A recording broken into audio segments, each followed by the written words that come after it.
Another sub video today. It's been a while because I don't like messing around outside when there's shitty weather. But today is nice. Perfect temperature, nice and sunny. Just right. Alright, so first of all, I'm going to go ahead and start this off with the ground wire that everybody keep talking and commenting about. This shit right here. Yeah, this flimsy piece of shit that I know I shouldn't have done.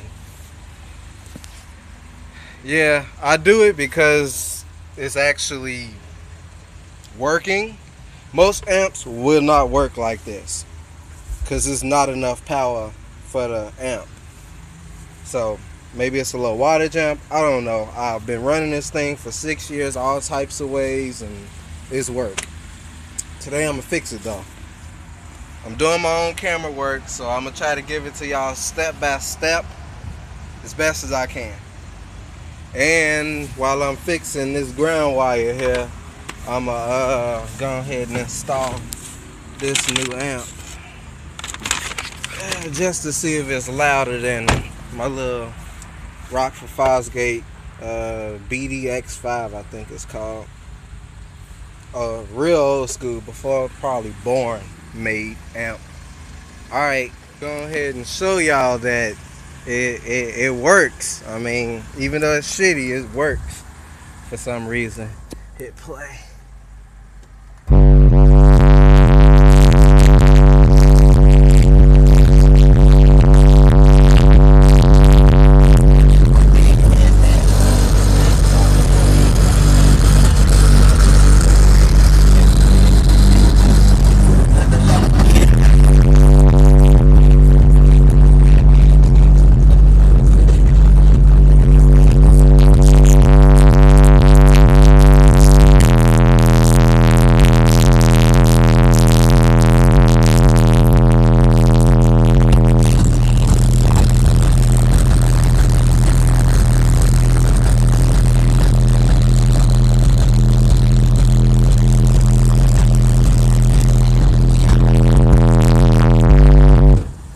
Yeah, so I mean, it's hitting hard. It's tearing everything up. It worked, but I bet you it'd probably sound a lot louder and better if I had the ground right instead of that cheap, quick way to do it that I did because I was lazy. Alright. Okay, so I'm in the trunk right now. I took everything out. I didn't disconnect anything because I'm doing one thing at a time.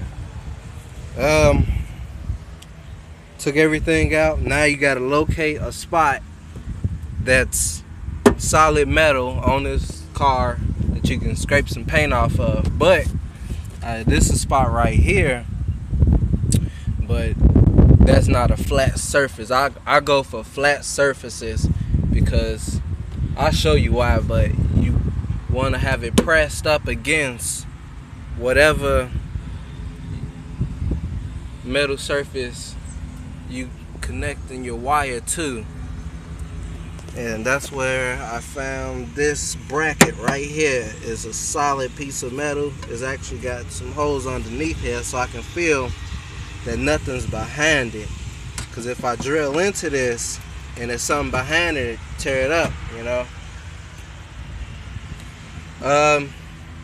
Most commonly in cars, up by the wheel well is where you find the most open space for just a solid piece of metal or something, you know, to drill into. I never drill into there because if you get a screw through there and it's actually sticking out, you hit a bump, you can, you know, push that tire up into that nail and, you know, pop your tire. So be careful what you're drilling into.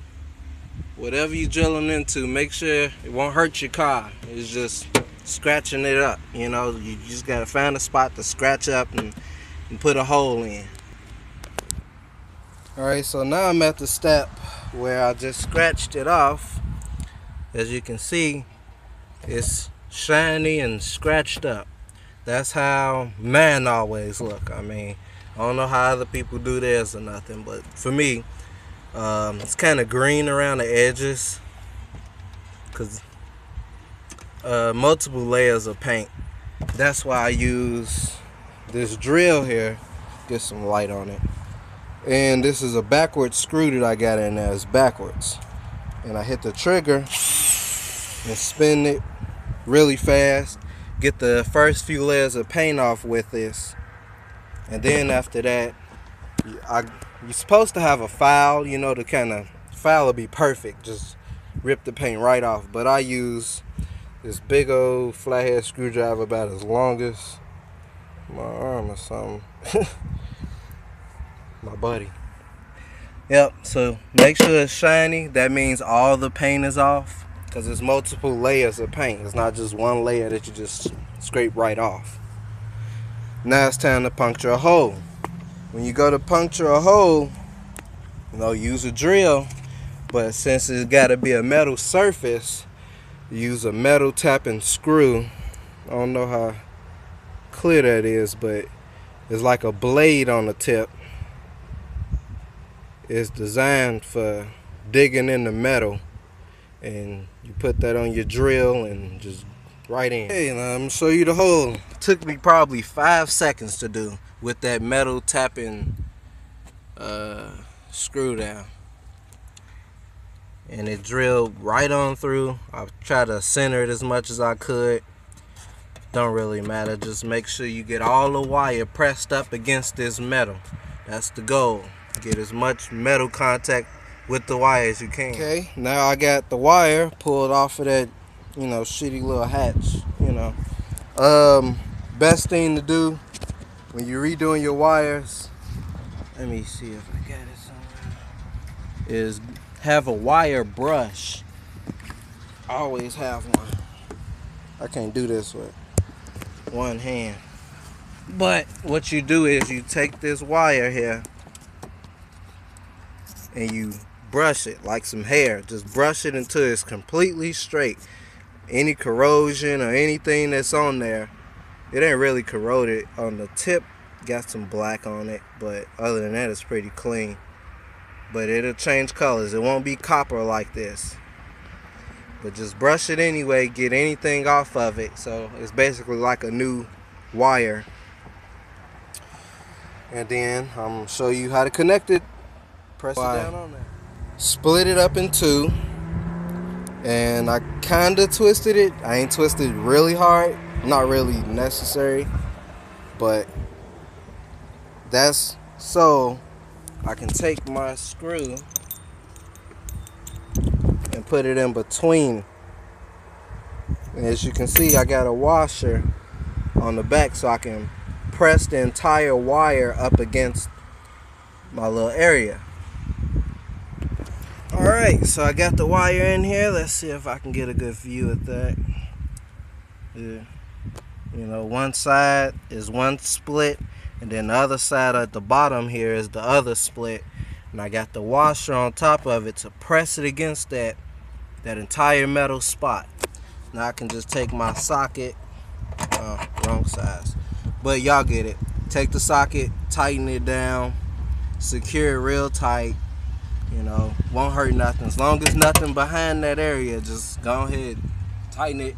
I guess about as tight as you can. Don't break it, but you know. All right, so this is the screw I'm gonna put into the finish, you know, spot I got here, because it's a little bit bigger, not as in thicker. I mean, not longer or anything. It's just thicker, and it'll be more snug into that. You do not want that ground wire slipping out. You could possibly blow your amp if that ground wire happen to slip off because it's not secure and tight on there where you know it won't slip off.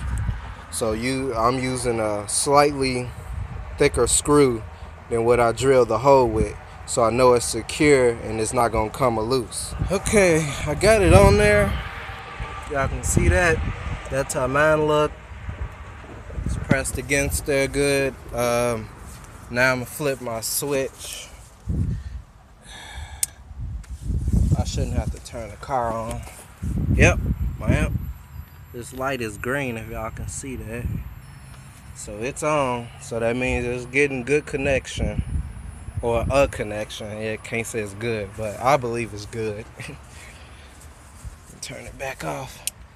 Now it's time to install this amp.